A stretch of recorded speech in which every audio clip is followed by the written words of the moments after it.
Le 6 mai 1867, en Inde, sur la grande route qui mène de Calcutta à Chandernagore, un éléphant gigantesque s'avance tranquillement et mystérieusement.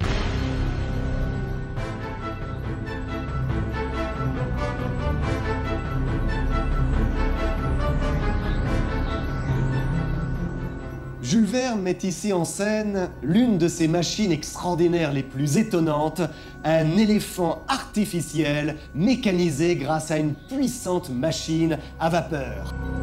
Surnommée le géant d'acier, cette machine va tracter 2 luxueux wagons aménagés et permettre ainsi à 4 Anglais et 1 Français, accompagnés de leurs employés, de faire du tourisme à travers l'Inde du Nord dans un périple de 3000 km de Calcutta à Bombay.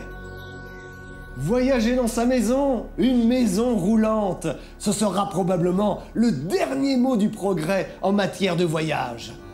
Peut-être, dit alors le colonel Munro, se déplacer tout en restant au milieu de son home, varier successivement son horizon, modifier ses points de vue, son atmosphère, son climat, sans rien changer à sa vie?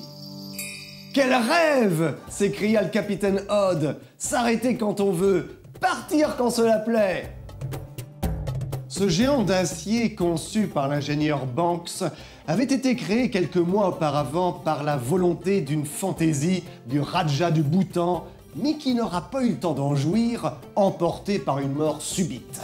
Cette fantastique machine est finalement rachetée par l'ingénieur Banks pour le compte de son ami, le colonel Munro, afin de distraire celui-ci de sa terrible mélancolie.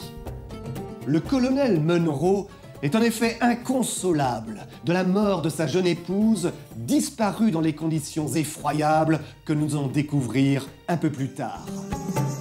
Cette maison roulante permet à nos héros de découvrir l'Inde, sa culture, ses religions, ses mystères, sa population aux mœurs si étranges pour des Occidentaux, composée parfois de personnages bien insolites.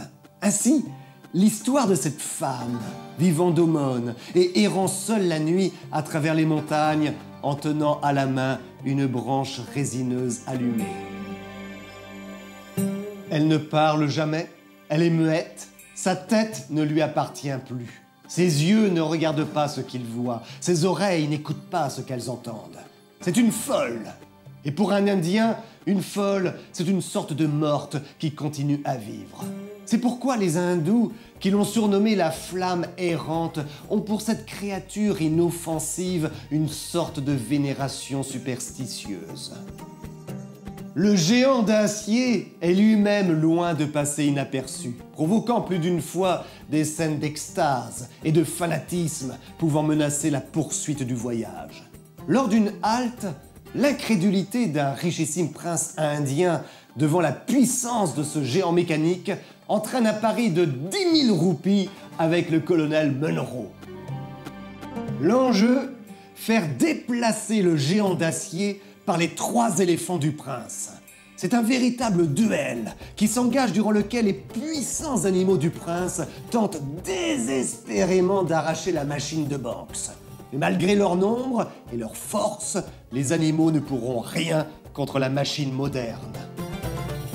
Mais si puissant soit-il, le géant d'acier aura toutefois un jour fort à faire. Une centaine d'éléphants sauvages, passablement énervés par cet intrus, dans une véritable course-poursuite, se mettent à attaquer la maison roulante. Il faut se défendre, à coups de carabine et de hache, et ce n'est qu'in extremis que notre équipage arrive à échapper à la fureur animale en se précipitant sur les eaux protectrices d'un lac, où, tel un navire à vapeur, l'éléphant mécanisé peut continuer son périple.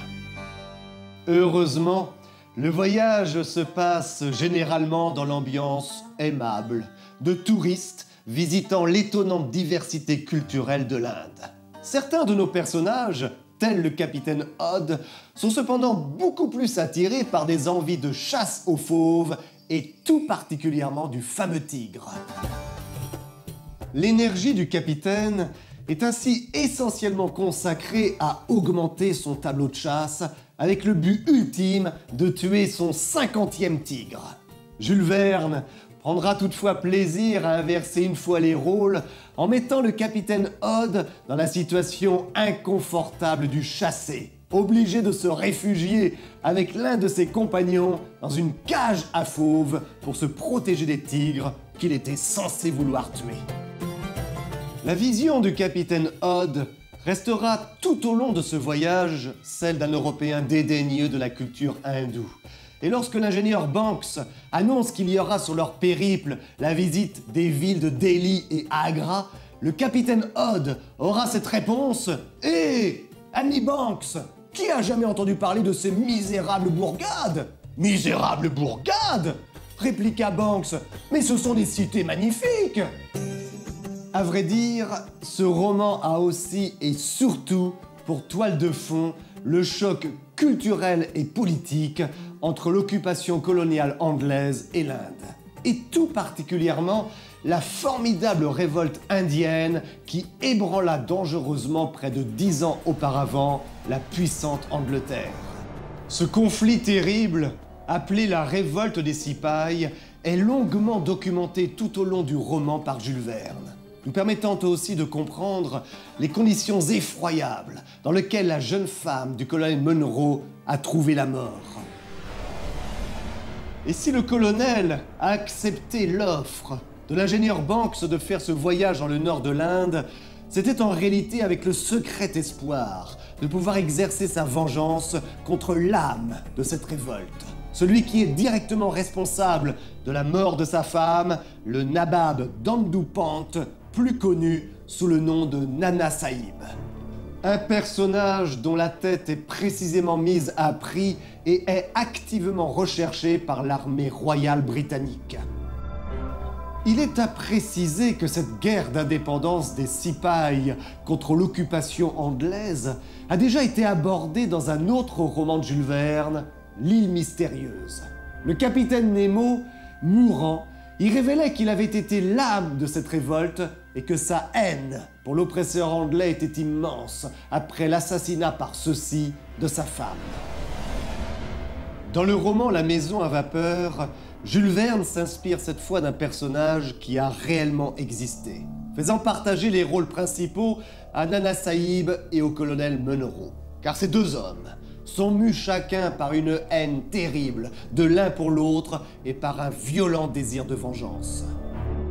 Durant tout le voyage, les exactions de Nana Sahib et des Sipahs sont ainsi relatées, dont l'effroyable massacre de Cawnpore, massacre accompli sous les yeux et par les ordres de Nana Sahib, durant lequel plusieurs centaines d'enfants et de femmes sont égorgés et précipités dans un puits, et dont l'une des victimes est précisément Lady Munro.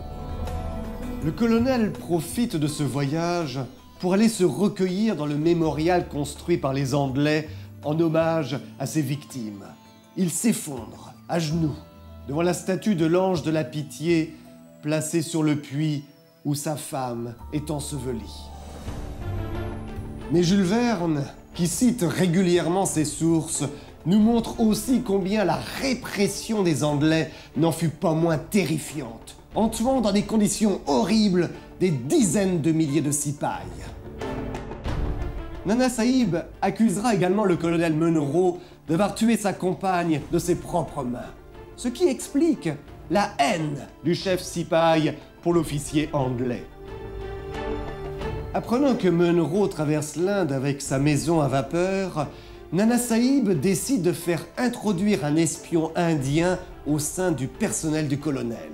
Cet Indien, du nom de Kalagani, profite adroitement d'une situation pour gagner la confiance du colonel en lui sauvant la vie alors que celui-ci est attaqué par un venimeux reptile. Le piège se referme progressivement sur le colonel Munro et ses compagnons. Munro se retrouve prisonnier et entraîné dans le repère de Nana Sahib, une vieille forteresse juchée au sommet d'une montagne. Le chef Sipahi décide en criant au colonel « Représailles pour représailles !» de le faire périr en utilisant la méthode que ce dernier avait précisément appliquée en le faisant attacher sur la bouche d'un gigantesque canon chargé dont le tir sera effectué le lendemain au lever du soleil.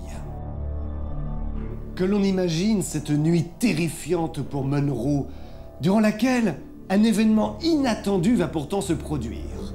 La flamme errante, cette femme, décrite au début de notre histoire, apparaît soudain dans la nuit sur le sentier menant à la forteresse. Elle s'approche doucement du canon sur lequel Munro est lié. Le colonel, le cœur battant, fasciné par cette étrange créature, la dévore du regard. La flamme errante s'approche plus près. Elle élève sa torche à la hauteur du visage du prisonnier, comme si elle eût voulu le mieux voir. Et de sa main gauche, la folle écarte peu à peu les plis de son voile. Bientôt, son visage se montre à découvert. Un cri à demi étouffé s'échappe de la poitrine du prisonnier. C'était Lady Munro. Oui, Lady Munro elle-même qui se tenait devant lui. « Laurence, toi !» répète-t-il. Lady Munro ne répondit rien. Elle ne le reconnaissait pas. Elle ne semblait même pas l'entendre. Laurence, folle, oui, mais vivante. Comment se termine le roman « La maison à vapeur » ? Le colonel Munro arrivera-t-il à survivre et à finalement sauver et ramener à la raison son épouse qu'il croyait morte depuis des années ? Comment Lady Munro avait-elle pu échapper à la mort 10 ans plus tôt ? Le géant d'acier jouera-t-il un rôle dans le dénouement de cette aventure ? Je vous laisse bien entendu découvrir par vous-même la fin palpitante de ce voyage extraordinaire. Avec cet étonnant roman peu connu, dans lequel l'acteur principal est le géant d'acier, Jules Verne donne finalement une prophétie sur le tourisme de nos jours avec le développement exponentiel du camping-car. Enfin, un avatar du géant d'acier a été imaginé et créé au sein de la ville natale de Jules Verne avec le fameux éléphant de la Compagnie des Machines sur l'île de Nantes.